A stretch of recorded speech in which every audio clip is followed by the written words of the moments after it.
Tonight on KGW News, a landslide strands a dozen people near Mount St. Helens. There's just huge trees coming down, loud noises. Hear from the driver who narrowly missed getting caught in this cascade of debris. Plus, an iconic Portland theater put out of commission by the heat. We have lost tens of thousands of dollars already. Why they've had to halt performances at the Schnitz. Then, I'm more than happy to lose my job if it means I can stop this bill from happening. Laying down the line as we get a better sense of why some senators in Salem are still taking a stand.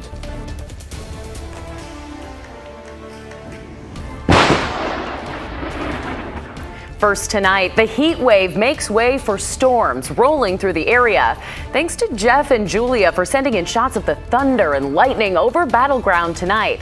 And thank you for joining us. I'm Brittany Folgers. And I'm David Molko. Do not let those storms and showers fool you, because we are also not finished with the 90s this week. Let's get right to Chief Meteorologist Matt Safino. Matt, any thunderstorms still out there right now? No, they've all pretty much devolved into just showers, but I tell you what, it was an impressive display. This is when it got started earlier this afternoon. Mount Hood, lightning strike. This is east of Sandy. Swoosh McDuck sending this one in via Twitter. You can see on the radar that there's really not even any showers over us right now. We had a trace of rain downtown, and all the lightning strikes ended about 7:30, 8 o'clock or so, at least west of the Cascades in the Portland area. Still some in western Washington. They've had quite the display up around Seattle, but we're done with them in the Portland area for now. And really all around Oregon, they are dying off. Things are settling down once again. And I'll tell you what else gone down is the temperature. Big drop. We're down to 64 right now. We went from 90 to 72 in about an hour, less than an hour, as we got the outflow boundary and the cooling downdrafts from those storms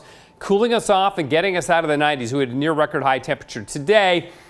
There are several days with record highs on Friday, Saturday, and Sunday. The other thing this did, let me go back to this, is that it produced some great sunsets. There's some really beautiful imagery of the cloud cover out there this evening as the clouds kind of morphed into just a really pretty sunset as these showers were devolving. So yes, we're done with the thunderstorms, a few showers left over, and the heat is beginning to back off as well. No more heat advisories. More on that and the incredible change in temperatures in a bit. Guys, back to you. All right, Matt, thanks so much. And right in the middle of this heat wave, one of Portland's most iconic theaters is dealing with a very serious problem because the cooling system at the Arlene Schnitzer Concert Hall has gone kaput. Yeah, that means concerts are being moved or canceled. Catherine Cook is here with how long it's going to take to fix this, Catherine. Well, guys, Metro tells us it could be well into the fall before they get a new HVAC system.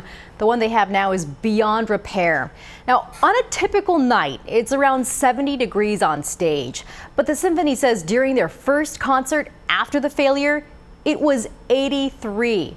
This weekend, they moved to the Keller, but after tonight, that option is off the table.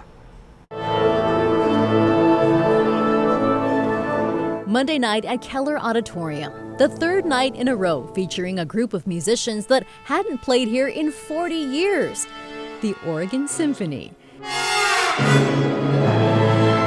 They were never far from here. Their home, the Arlene Schnitzer Concert Hall, is several blocks away, but now it doesn't have air conditioning. And it was pretty dang warm up there, and so I'm glad that they made this call and moved us here.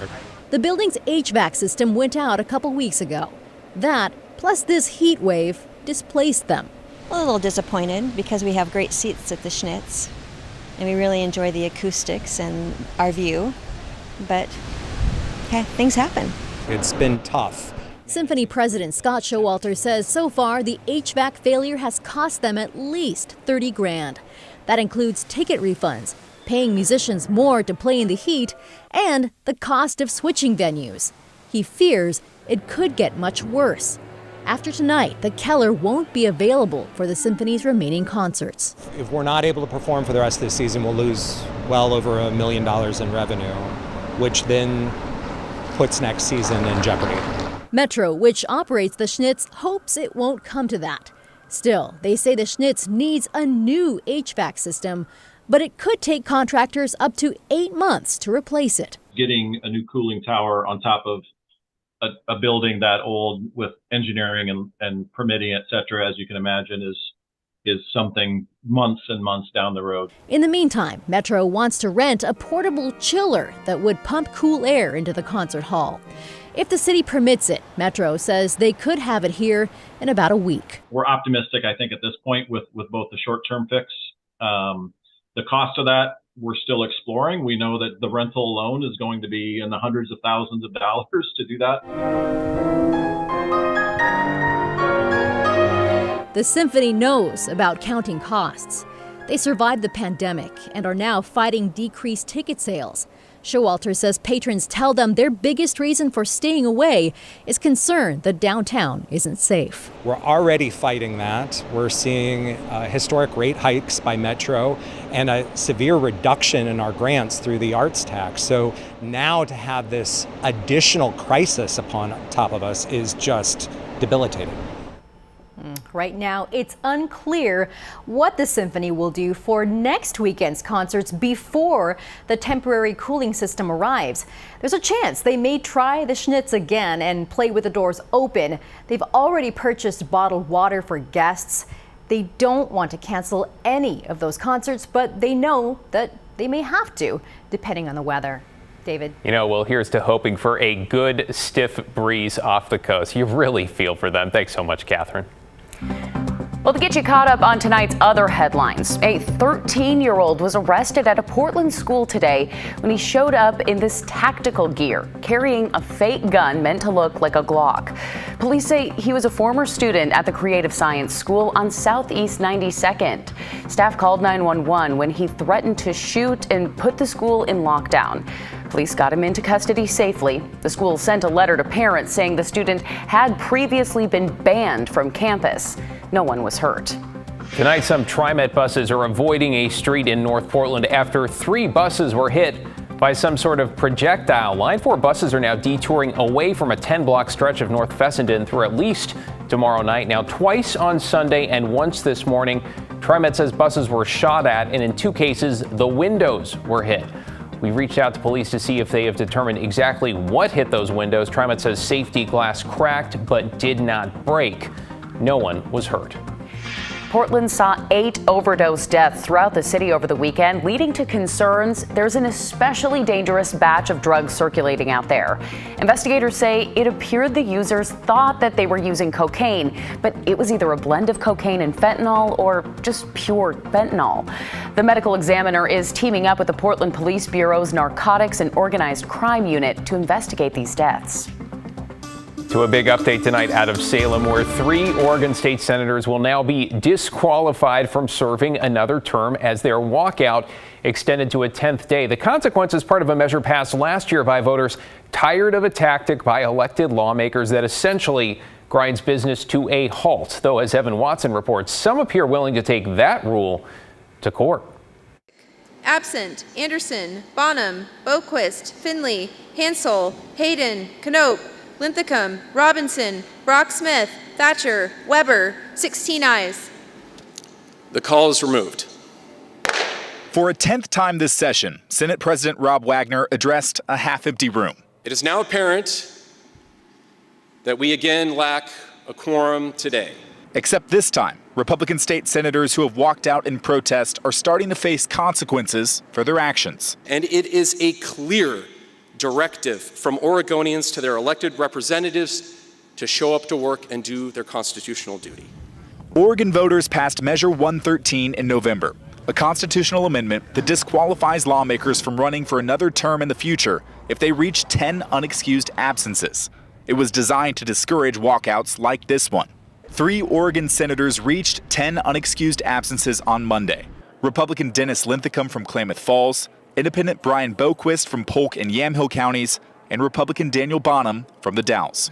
If they tell me that I can't, I'd love to see what a court says about that. Bonham says he's willing to risk his future in the Senate to make a stand against House Bill 2002, a bill on reproductive health care and gender-affirming care.